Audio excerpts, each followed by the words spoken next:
ये कहानी है ट्रैवल, फ्रेंडशिप, ट्रस्ट के साथ साथ सीरियल किलर के बारे में। अब सीरियल किलर तो हमारे बीच में कोई भी हो सकता है, मगर क्या जरूरी है हर किसी पे ट्रस्ट करके तुम अपने लक को ट्राई करते हुए चलो? तो हमारी आज की मूवी है इसी के बारे में, जिसका नाम है स्पीक नो इविल। और मूवी स्टार्ट करने से पहले मेरी आपसे एक रिक्वेस्ट है, अगर आपको मूवी पसंद आ रही है तो प्लीज सब्सक्राइब करके हमारी मेहनत को रिवॉर्ड करें। मूवी के स्टार्ट में हम एग्नेस नाम की लड़की को देखते हैं, जो पूल के पास बैठ के अपने मॉम डैड का पूल में आने का वेट कर रही थी। एक्चुअली एग्नेस अपनी मॉम लुइस और डैड बेन के साथ इटली में वेकेशन के लिए आई हुई थी, मगर बेन और लुइस इस वेकेशन को कुछ खास एंजॉय नहीं कर पा रहे थे। दरअसल वहाँ जिस कपल से उनकी दोस्ती हुई थी वो काफी ज्यादा उन्हें बोरिंग लग रहा था, जिस वजह से वो खुद भी काफी ज्यादा बोर हो चुके थे। खैर तभी पैडी नाम का आदमी बेन के पास रखी एक पूल चेयर लेने आता है, जो कि अपनी वाइफ क्यारा और बेटे एंड के साथ वहाँ पे वेकेशन पे आया हुआ था। अब बेन को उन्हें देख के उनमें थोड़ा इंटरेस्ट आता है, क्योंकि वो लोग अपनी ट्रिप को काफी ज्यादा एंजॉय कर रहे थे। जिसके बाद दोपहर को जब बेन और उसकी फैमिली साथ में घूम रहे थे, तभी अचानक से एग्नेस बेन को कहती है कि उसका स्टफ रैबिट जिसका नाम हॉपी है वो कहीं गायब हो गया है। अब उसकी बेन से रिक्वेस्ट थी कि वो स्टफ रैबिट को कहीं से ढूंढ के ले आए। जिस बात को सुन बेन बहुत ज्यादा इरिटेट हो जाता है, क्योंकि उसके हिसाब से वो अब 12 साल की होने वाली थी, इसीलिए अब उसे हॉपी के बिना रहना सीख लेना चाहिए था। अब ऑल्दो वो 12 साल की होने तो वाली थी, मगर प्रॉब्लम ये थी कि हॉपी उसका इमोशनल सपोर्ट था। मतलब अगर वो एग्नेस के पास ना हो तो उसे पैनिक अटैक पड़ने लगते थे। इनफैक्ट वो उस हालत में खुद को स्क्रैच तक करने लगती थी। अब बेटी की ऐसी हालत से मजबूर होके वो हॉपी को ढूंढने चला जाता है, और वो उसे हर उस जगह पे ढूंढता है जहाँ वो लोग गए थे, मगर उसे रैबिट कहीं पे भी नहीं मिलता है। इसलिए वो थक हार के वापस आ जाता है, जहाँ उसे अपनी फैमिली के साथ पैडी, क्यारा और एंट खड़े हुए दिखते हैं, क्योंकि लकीली उन्हें एग्नेस का रैबिट मिल गया था और उसे ही देने के लिए वो लोग वहाँ पे आए थे। जिसे देख के बेन और उसकी फैमिली उन्हें थैंक्स कहती है, और बातों के दौरान उन्हें पता चलता है कि एंट बोल नहीं सकता है, जिसे सुन के बेन और लुइस को उसके लिए काफी बुरा लगता है। खैर अब फैमिलीज के बीच में जान पहचान तो हो ही गई थी, इसीलिए पैडी उन्हें अपनी फैमिली के साथ लंच करने के लिए इन्वाइट कर देता है, जिसे बेन और लुइस भी खुशी खुशी एक्सेप्ट कर लेते हैं। एक्चुअली उन्हें वहाँ फाइनली कोई ढंग के लोग मिले थे, जिनसे बात करते हुए वो अपने बोरिंग ट्रिप को एंटरटेनिंग बना सकते थे। और लंच के दौरान बेन पैडी को बताता है कि कुछ टाइम पहले उसकी जॉब की वजह से उसकी फैमिली को लंदन मूव करना पड़ा है, जिस वजह से लुइस को भी अपनी जॉब छोड़नी पड़ गई। और उनकी ये बातें सुन के पैडी भी उन्हें अपने बारे में बताता है कि वो एक डॉक्टर है। साथ ही वो उन्हें ये भी बताता है कि एंट एक रेयर कंडीशन के साथ पैदा हुआ था, जिसकी वजह से उसकी जबान का साइज नॉर्मल लोगों की जबान के मुकाबले काफी कम है, और यही रीजन था जिस वजह से वो बोल नहीं पाता था। और इन्हीं बातों के बीच वो उन लोगों को अपने फार्म हाउस पे आने के लिए इनवाइट कर देता है, जिसे सुन फॉर्मेलिटी के लिए लुइस और बेन वहाँ आने के लिए हामी भर देते हैं। और बातों के दौरान हमें ये भी पता चलता है कि लुइस एक वेजिटेरियन है। खैर दोनों फैमिलीज आपस में बहुत ही अच्छे से घुल मिल गई थी, जिसके बाद उन लोगों की वेकेशन भी खत्म हो जाती है और दोनों फैमिलीज अपने अपने घर वापस आ जाती है। जिसके कुछ दिन बाद बेन को पैडी की तरफ से अपने फार्म हाउस आने के लिए इनविटेशन मिलता है। अब लुइस तो उनके फार्म पे जाना नहीं चाहती थी, क्योंकि आफ्टर ऑल वो उन लोगों को जानते ही कितना थे। लेकिन बेन अपनी जॉब में इतना ज्यादा स्ट्रगल कर रहा था कि उसे कुछ दिन के लिए एक चेंज चाहिए था, ताकि वो कुछ दिन के लिए रिलैक्स कर सके। और बेन का उतरा चेहरा देख के लुइस वहाँ जाने के लिए मान जाती है। इसलिए अगले दिन तीनों निकल पड़ते हैं पैडी और क्यारा के फार्म हाउस के लिए, जो कि जंगलों के बीच में था, जिस वजह से वहाँ मोबाइल के सिग्नल्स भी नहीं थे। और जब रात को वो लोग फार्म पे पहुँचते हैं, वहाँ पैडी और क्यारा उन लोगों का बहुत ही गर्मजोशी के साथ वेलकम करते हैं। जिसके बाद वो उन्हें घर में ले जाके बेन और लुइस को उनका रूम दिखाते हैं। साथ ही उन्होंने एग्नेस के सोने का इंतजाम एंड के रूम में कर रखा था। और रात को डिनर के वक्त थोड़ी सी अजीब बात होती है, क्योंकि पैडी ने सबके लिए डक रोस्ट की थी, मगर प्रॉब्लम तब होती है जब वो लुइस को जबरदस्ती उस डक का एक बाइट खिलाता है, जबकि इटली में लुइस ने उन्हें क्लियरली बताया था कि वो वेजिटेरियन है। अब ऑब्वियसली लुइस के लिए काफी ज्यादा डिस्गस्टिंग था, मगर स्टिल वो उसे कुछ नहीं कहती है। इनफैक्ट वो नाटक करती है कि उसे मीट काफी ज्यादा अच्छा लगा है, जबकि मौका मिलते ही उसने मीट को थूक दिया था। खैर अब डिनर के बाद बेन बाहर डस्टबिन में कूड़ा फेंकने जाता है कि तभी वहाँ एंट आके उसे अपनी जबान दिखाता है। एक्चुअली वो बेन को कुछ कहने की कोशिश कर रहा था, मगर बेन को उसका कोई भी इशारा समझ में नहीं आता कि तभी पैडी आके उन्हें अंदर ले जाता है। जिसके बाद रात को दोनों कपल साथ में बैठ के बातें कर रहे होते हैं कि तभी पैडी उन्हें कहता है कि उन लोगों को सोशल मीडिया पसंद नहीं है, क्योंकि सोशल मीडिया पे हर कोई सिर्फ झूठ बोलता है, जो कि वैसे देखा जाए तो सच भी था। खैर रात को जब बेन और लुइस सोने जाते हैं तो लुइस की नजर उनकी बेडशीट पे लगे एक बड़े से स्टेन पे पड़ती है, जिसे देख के वो कहती है पैडी के डॉक्टर होने के बाद भी वो लोग इतने गंदे तरीके से क्यों रहते हैं। जिसे सुन के बेन उसे कहता है कि वो लोग अपने पैसों को सिर्फ जरूरत की चीजों पे खर्च करना पसंद करते हैं, जैसे कि वेकेशन। और इन्हीं बातों के दौरान नींद न आने की वजह से एग्नेस उनके रूम में आ जाती है, इसलिए अब तीनों छोटे से बेड में एडजस्ट करके सो जाते हैं। जिसके बाद अगले दिन दोनों फैमिलीज जंगल में घूमने के लिए निकल जाते हैं और रास्ते में जब वो थोड़ा आराम करने के लिए रुकते हैं कि तभी हम देखते हैं एग्नेस वहाँ लगे लकड़ी के एक स्विंग पे झूलना चाहती थी, मगर एंट उसके रास्ते में खड़ा था, जिस वजह से वो स्विंग नहीं कर पा रही थी। अब ये देख लुइस पैडी को कहती है कि प्लीज एंट को थोड़ा सा हटने के लिए कह दो ताकि एग्नेस स्विंग कर सके।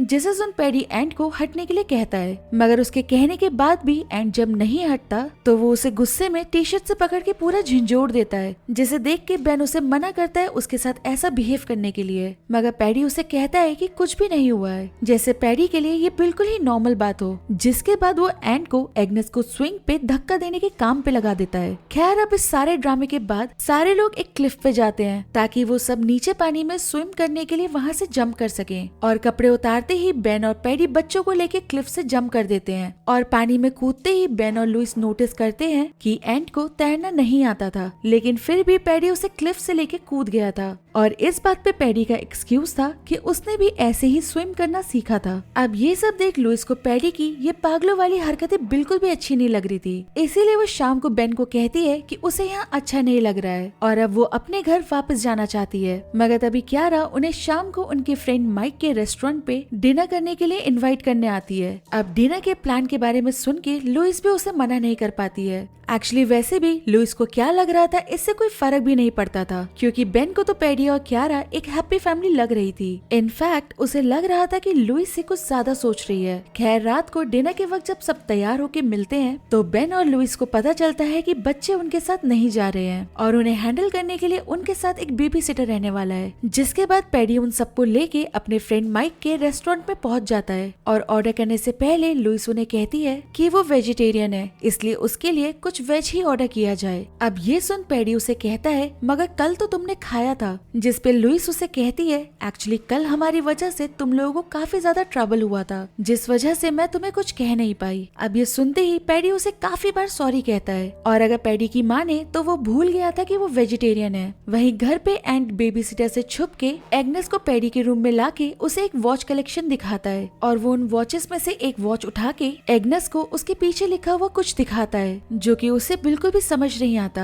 वहीं डिनर टेबल पे क्यारा उन लोगों को बताती है कि दरअसल वो और पैडी 17 साल से एक दूसरे के साथ हैं। अब ये सुन के लुइस काफी ज्यादा शॉक थी, क्योंकि क्यारा काफी ज्यादा छोटी थी और इसका मतलब ये था कि जब वो पैडी के साथ रिलेशन में आई होगी तब वो सिर्फ 13 या 14 साल की रही होगी, मगर पैडी उस वक्त भी एडल्ट रहा होगा और ये बात उन दोनों के लिए ही काफी ज्यादा ऑकवर्ड थी। खैर डिनर के बाद जब बिल पे करने की बारी आती है तो पैडी बड़े आराम से बेन को बिल पकड़ा के वहाँ से निकल जाता है। अब ये बात बहुत अजीब थी, क्योंकि पैडी और क्यारा ने ही उन दोनों को डिनर के लिए इनवाइट किया था, तो कायदे से तो पैडी को ही बिल पे करना चाहिए था, मगर वो तो मजे से अपनी वाइफ के साथ वहाँ से बाहर जा चुका था। वहीं घर पे एंट एग्नेस को अपनी बॉडी पे लगे चोटों के निशान दिखाता है। अब निशान को देख के एग्नेस कुछ पूछती कि तभी उन्हें क्यारा के वापस आने की आवाज आती है, जिसे सुन के वो दोनों सोने का नाटक करते हैं। वहीं पैडी को अपने वॉच कलेक्शन में टेढ़ी रखी वॉच को देख के पता चल जाता है कि एंट ने उसकी वॉच को छुआ था। दूसरी तरफ रात को बेन और लुइस पे किसी बात पे लड़ाई हो जाती है, जहाँ हमें पता चलता है कि लुइस का किसी और आदमी से अफेयर चल रहा था, जिस वजह से बेन उससे काफी ज्यादा अपसेट था। अब खैर इस बात को लेके लुइस उसे काफी बार सॉरी भी कह चुकी थी। साथ ही वो उसे ये भी कहती है कि वो भी अपनी जॉब और लाइफ को छोड़ के बेन के साथ लंदन मूव कर चुकी है और इस सब में वो खुद की पहचान कहीं खो चुकी है। खैर दोनों की मैरिड लाइफ में प्रॉब्लम्स तो थी, मगर वो एक दूसरे से प्यार भी काफी ज्यादा करते थे, इसलिए लड़ाई के बाद वो दोनों एक दूसरे से वादा करते हैं कि वो जल्द ही वापस उनके बीच में सब कुछ सही कर लेंगे। अब अगर इस पॉइंट पे आपने नोटिस करा हो तो डोर के बाहर आपको उनकी बातें सुनता हुआ कोई खड़ा दिखेगा, जो कि थोड़ी देर में वहाँ से चला जाता है। वहीं लड़ाई खत्म करके बेन और लुइस सो जाते हैं और रात को सोते हुए अचानक लुइस की नींद खुल जाती है, इसलिए वो एग्नेस को चेक करने के लिए एंट के रूम में जाती है, मगर वहाँ उसे दोनों ही बच्चे नहीं दिखते हैं, जिसे देख के वो काफी ज्यादा डर जाती है और वो जल्दी से पैडी के रूम में जाती है, जहाँ उसे बच्चे क्यारा और पैडी के साथ सोते हुए दिखते हैं, जो कि काफी ज्यादा वियर्ड था, क्योंकि क्यारा और पैडी दोनों ही सिर्फ अंडर क्लोथ्स में थे, इसलिए वो फौरन एग्नेस को वहाँ से उठा के अपने रूम में ले जाती है, जिसके साथ ही वो बेन को उठा के पूरी कहानी बता के वहाँ से चलने के लिए कहती है। और बेन उसकी फैमिली सुबह सुबह किसी को बिना कुछ कहे वहाँ से निकल जाते हैं। अब वो सेफली तो वहाँ से निकल गए थे, मगर तभी रास्ते में एग्नेस कहती है कि वो अपना रैबिट घर में ही भूल आई है, जिसे सुन बेन उसे समझाने की कोशिश करता है कि वो उसे दूसरा रैबिट ला देगा, जिसे सुन एग्नेस जिद करती है कि उसे वही रैबिट चाहिए। अब बेन के पास ऑप्शन तो था उसकी बात को इग्नोर कर देने का, मगर तभी एग्नेस को पैनिक अटैक पड़ने लगते हैं, जिस वजह से मजबूरन रैबिट को वापस लाने के लिए वो अपनी कार को फार्म हाउस की तरफ मोड़ देता है। और फार्म पे पहुंच के जब वो घर के अंदर जाते हैं तो उन्हें पैडी और क्यारा जागे हुए मिलते हैं, जो उन्हें देख के कहते हैं तुम हम दोनों को बिना गुड बाय कहे कैसे जा सकते हो, जिसे सुन बेन बातें घुमाता हुआ कहता है कि कुछ हुआ था जिस वजह से उन्हें लगा उन्हें वापस घर चले जाना चाहिए। अब बेन तो दुनिया भर के बहाने बना रहा था, मगर जो हुआ था बस वो ही नहीं बता रहा था, जिस वजह से लुइस उसे बीच में रोक के उन्हें कल रात जो भी उसने देखा था वो बता देती है। अब सारी बात सुन के पैडी भी शॉक में क्यारा को देखने लगता है और क्यारा उन्हें कहती है कि इसमें पैडी की कोई भी गलती नहीं है, इनफैक्ट उसे तो मालूम ही नहीं था कि एग्नेस हमारे साथ सो रही है। जिसके साथ ही वो उन्हें बताती है कि कल रात को एग्नेस लुइस के लिए रो रही थी और जब लुइस उसके पास नहीं गई तो उसे पैनिक अटैक पड़ने लग गए थे, जिसकी वजह से वो खुद को स्क्रैच करने लग गई थी और इसी वजह से वो उसे अपने साथ सुलाने के लिए ले आई थी। जिसके साथ ही वो उन्हें सॉरी कह के बताती है कि वो जानती है वो कई बार ओवर प्रोटेक्टिव हो जाती है। दरअसल एंड से पहले उसकी एक बेटी हुई थी, मगर जब वो 1 साल की हुई तो अनफॉर्चुनेटली उसकी डेथ हो गई थी। अब यही रीजन था जिस वजह से वो इस तरह से बिहेव कर रही थी। अब ऐसी इमोशनल बात सुन के लुइस को अपनी गलती का एहसास होता है, इसलिए जब सारी गलतफहमी दूर हो ही गई थी तो वो वहाँ से नहीं जाते हैं। और उसी सुबह जब दोनों बच्चे बैठ के पेंटिंग कर रहे होते हैं तो एंट एग्नेस को एक स्लिप पे कुछ लिख के देता है, मगर एग्नेस को उस पे लिखा हुआ कुछ भी समझ नहीं आता है और उसे समझता ना देख एंट बोलने का ट्राई करता है तो ये देख क्यारा उसकी तरफ आने लगती है, जिसे देख एंट डर के मारे जल्दी से वो पेपर खा लेता है, मगर उसे इस तरह से डरा हुआ देख एग्नेस को बहुत अजीब लगता है, इसीलिए वो इस बारे में अपनी मॉम को बताती है, जिसे सुन लुइस का कहना था कि वो अपनी मेडिकल कंडीशन की वजह से काफी ज्यादा डिस्टर्ब रहता है, इसीलिए शायद उसी वजह से उसने ऐसा किया हो। वहीं हम बेन और पैडी को साथ में हंटिंग पे जाते हुए देखते हैं और वहाँ पैडी पिछली रात को हुए बेन और लुइस के झगड़े के बारे में जिक्र करता है। दरअसल पिछली रात गेट के बाहर वो ही खड़ा हुआ था। वो बेन को कहता है तुम्हें ऐसी बातों को अपने दिल से निकाल देना चाहिए, वरना ये बातें तुम्हें अंदर से खा जाएंगी। जिसके बाद वो बेन को एक पहाड़ से जोर से चिल्ला के अपना दिल हल्का करने के लिए कहता है और उसके बाद सुन बेन वहाँ चिल्ला के अपनी फ्रस्ट्रेशन को कम करता है। जिसके बाद वापस आके वो सब मिलके लंच करते हैं, जहाँ लुइस नोटिस करती है कि क्यारा कुछ ज्यादा ही एग्नेस का ख्याल रख रही थी और ये बात लुइस को बिल्कुल भी पसंद नहीं आती है, जिस वजह से उन लोगों की थोड़ी बहस भी हो जाती है। और माहौल को हल्का करने के लिए बेन दोनों बच्चों को डांस करने के लिए कहता है, जो उन दोनों ने सबको दिखाने के लिए प्रिपेयर किया था। अब डांस करते वक्त एग्नेस को तो सारे स्टेप याद थे, मगर एंड उसे देख के उसे फॉलो कर रहा था और ये देख पैडी को उस पर बहुत ज्यादा गुस्सा आता है, जिस वजह से वो उसे काफी बार डांटता भी है, मगर हद तो तब पार होती है जब वो गुस्से में ब्रेड फेंक के उसे मारता है, जिसे देख के बेन और लुइस काफी ज्यादा शॉक हो जाते हैं। इतना सारा ड्रामा देख लुइस बेन को अलग ले जाके कहती है कि उसे अभी यहाँ से घर जाना है। अब बेन भी पैडी का चेहरा देख चुका था, इसलिए वो भी लुइस की बात मान जाता है, मगर साथ ही वो कहता है कि उन दोनों ने काफी ज्यादा ड्रिंक कर रखी है, इसीलिए बेन को जाने से पहले एक कॉफी पीनी है। वहीं नशे की हालत में पैडी अपने रूम में जाके सो जाता है और मौके का फायदा उठा के एंट उसकी पॉकेट से एक कीचेन चुरा लेता है। जिसके बाद गेम खेलने के बहाने वो एग्नेस को एक सीक्रेट बेसमेंट में लेके जाता है, जहाँ पे हमें पैडी और क्यारा की असलियत पता चलती है। दरअसल ये दोनों हस्बैंड वाइफ सीरियल किलर्स थे और उस बेसमेंट में हमें बहुत सारे बैग्स, टॉयज और शूज रखे हुए दिखते हैं, जो कि उन लोगों का सामान था जिन लोगों को आज तक उन लोगों ने अपना शिकार बनाया था। एंड उसे एक फोटो एल्बम दिखाता है जहाँ काफी सारी अलग अलग फैमिली की फोटोज लगी हुई थी। एक्चुअली इन दोनों सीरियल किलर्स का काम ही यही था कि वो वेकेशन पे जाने के बहाने नई नई फैमिली से दोस्ती करके उन्हें अपने फार्म पे इनवाइट कर लेते थे, और जब वो फैमिलीज उनके फार्म पे आती थी तो वो उन लोगों को जबरदस्ती पकड़ के उनके सारे पैसे अपने अकाउंट में ट्रांसफर करवा लेते थे, जिसके बाद वो उन लोगों को तो मार देते देते थे, मगर उनके बच्चे अपने पास रख लिया करते थे और जब उनका मन भर जाता तो वो उन बच्चों को भी मार दिया करते थे। और बेचारे एंट की फैमिली के साथ भी उन्होंने यही किया था। मतलब एंट को कोई भी रेयर बीमारी नहीं थी, बल्कि उन लोगों ने उसकी जबान काट दी थी ताकि वो किसी को भी अपनी आप बीती ना सुना पाए। और इन सब बातों का मतलब था कि बेन की फैमिली उनका नया शिकार थी। अब जैसे ही एग्नेस को ये सब समझ में आता है, वो बहुत ज्यादा डर जाती है और वो जल्दी से उस एल्बम की फोटो को अपने फोन में क्लिक कर लेती है, जिसके बाद वो दोनों वहाँ से बाहर आ जाते हैं। अब एग्नेस अकेले में अपने मॉम डैड से इस बारे में बात करना चाहती थी और किसी को शक ना हो कि कुछ गड़बड़ है, इसलिए वो अपनी थाई में एक कांटे से चोट मार लेती है, जिससे खून निकलने पे सबको लगता है कि एग्नेस का खून उसके फर्स्ट पीरियड की वजह से निकल रहा है। अब ये देखते ही लुइस उसे फौरन काम डाउन करके उसे अपने साथ वॉशरूम में ले जाती है। वहीं एंट वापस से पैडी के रूम में जाके उसे पता चले बिना उसकी पैंट में कीचेन वापस लगा देता है। दूसरी तरफ एग्नेस को मौका मिलते ही वो फौरन लुइस को सारी बात बता के अपने फोन में क्लिक करी हुई फोटो भी दिखा देती है। अब ये देख लुइस भी बहुत ज्यादा डर जाती है और वो फौरन बेन को बुला के सारी बात बता देती है, जिसे सुन के बेन भी काफी ज्यादा डर जाता है और वो डिसाइड करते हैं कि वो एग्नेस के फर्स्ट पीरियड का बहाना करके वहाँ से निकल जाएंगे। वहीं बाहर गार्डन में पैडी की नजर बेसमेंट के लॉक पे पड़ती है, जिसे देख के वो समझ जाता है कि बेसमेंट में कोई गया था और तभी बाहर आके बेन और लुइस प्लान के हिसाब से बहाना बना के वहाँ से जाने लगते हैं। और उनकी बात सुन के पैडी और क्यारा भी उन्हें रोकते नहीं है, मगर जब बेन और लुइस अपनी कार के पास आते हैं तो वो देखते हैं कि उनकी कार का टायर पंचर है। अब ये देख के बेन टायर को इग्नोर कर वहाँ से वैसे ही जाना चाह रहा था, मगर पैडी टायर देख के उन्हें कहता है कि घबराने की बात नहीं है, वो टायर चेंज कर देगा। जिसके बाद पैडी एक्चुअली उनका टायर चेंज कर देता है और तभी एग्नेस की नजर उसके प्यारे रैबिट पे पड़ती है, जो कि किसी ने रूफ के ऊपर फेंक दिया था।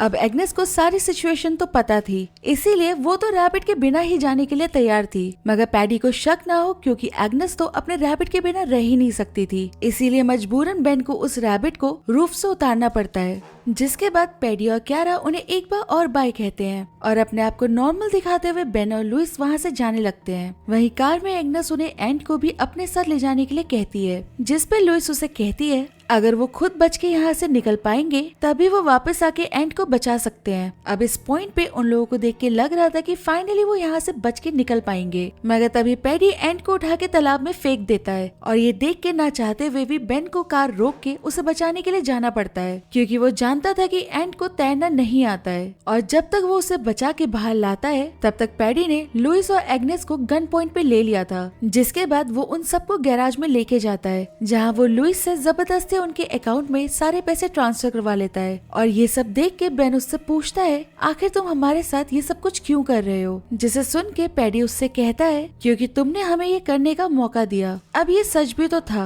क्योंकि उन्हें शुरू से कोई न कोई हिंट मिल रही थी, मगर वो फिर भी सब कुछ इग्नोर करके वहाँ बेवकूफों की तरह रुके हुए थे। इनफैक्ट देखा जाए तो वो इस कपल को अच्छे से जानते भी नहीं थे, इसीलिए फर्स्ट प्लेस पे उन्हें यहाँ कभी आने की जरूरत ही नहीं थी, मगर उन्होंने हर बात को इग्नोर कर खुद ही कुल्हाड़ी पे अपना पैर दे मारा था। खैर इन सब बातों के बाद एग्नेस को बेहोश करने के लिए पैडी एक इंजेक्शन तैयार करता है। वहीं लुइस को अपनी पॉकेट में एक कटर मिलता है और वक्त गवाए बिना वो फौरन पैडी के फेस पे उस कटर से हमला कर देती है, जिसकी वजह से पैडी के हाथ से इंजेक्शन एग्नेस के पास जाके गिरता है, जिसे वो फौरन अपने पास उठा के रख लेती है। वहीं इतनी देर में लुइस क्यारा की गन भी छीन लेती है, मगर क्यारा उसे कहती है कि वो उसे भी उन लोगों के साथ ही ले जाए क्योंकि वो पैडी की सबसे पहली विक्टिम थी। मगर लुइस और बेन उसकी इन बातों को इग्नोर कर देते हैं, क्योंकि वो समझ चुके थे कि भले ही वो पहली विक्टिम हो, मगर अब उस विक्टिम को पैडी के साथ रहने में मजा आने लग गया था, इसीलिए वो पैडी और क्यारा को गैराज में बंद कर देते हैं। जिसके बाद वो सब कार में बैठ के फाइनली वहाँ से निकलने ही वाले थे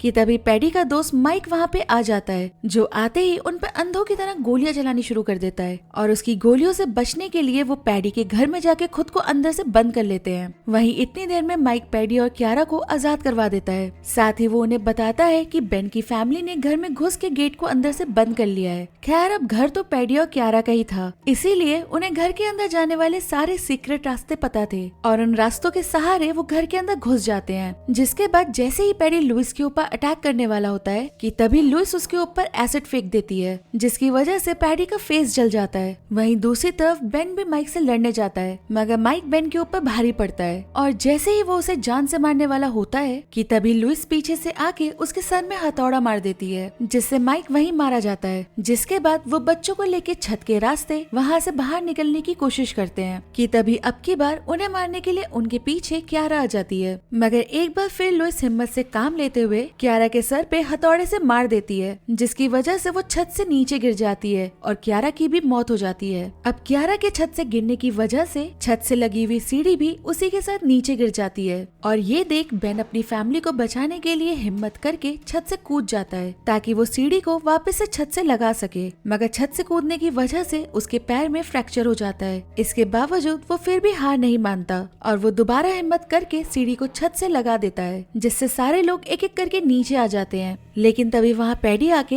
एग्नेस को हॉस्टेज बना लेता है। अब ये देख लुइस उसे कहती है तुम्हें हमारे साथ जो भी करना है कर लो, मगर हमारी बेटी को छोड़ दो। जिसे सुन वो कहता है तुम्हें क्या लग रहा है मैं इसे मार दूंगा? नहीं, मैं ऐसा कुछ नहीं करूंगा, बल्कि अब ये तो मेरी क्यारा की जगह लेगी। अब उसकी इन सारी बकवासों के बीच एग्नेस ने जिस बेहोशी वाले इंजेक्शन को अपने पास रखा था वो उसे पैडी को लगा देती है, जिसकी वजह से पैडी डिजी फील करने लगता है और अब उसमें इतनी ताकत नहीं बची थी कि वो किसी से लड़ पाता। उसकी ऐसी हालत देख बेन और लुइस उसको ऐसे ही वहाँ पे छोड़ के वहाँ से जाने लगते हैं, लेकिन एंड के लिए उसे ऐसे छोड़ के जाना मुमकिन नहीं था। इसीलिए अपने साथ हुए अब्यूज का बदला लेने के लिए वो उसके मुंह पे एक बड़े से पत्थर से बहुत बार मारता है, जिससे पैडी की भी वहीं पे मौत हो जाती है। और अब फाइनली उन सब ने अपने आप को उन सीरियल किलर से आजाद करवा लिया था, जिसके साथ ही ये मूवी यहाँ पे खत्म हो जाती है।